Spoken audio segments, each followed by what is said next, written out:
By the end of this video, you will know how to add a date field in Airtable. A date field is useful when you need to store and organize dates for records in your base. It can be used for deadlines, due dates, project milestones, appointments, or any other event you want to track inside a table. Start by opening your Airtable base, then go to the table where you want this field to appear. Make sure you are in the correct table before you continue, since the new field will be added to the column layout that is currently open.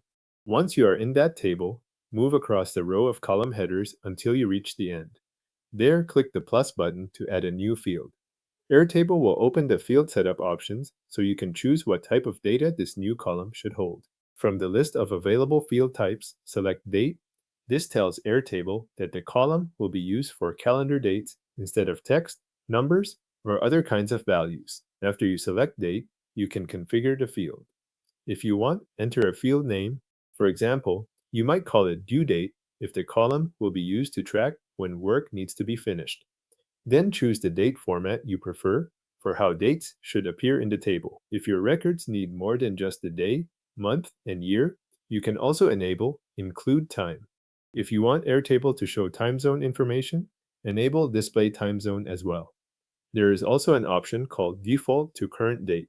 When this is turned on, new records in this field will automatically be filled with today's date. When the settings look the way you want, click Create. Airtable will add the new date field to your table as a new column. Now you can start entering dates. Click any cell in the new date field. You can either choose a date from the calendar picker or type one manually into the cell. For example, if your field is named due date, you might enter July 21st, 2026.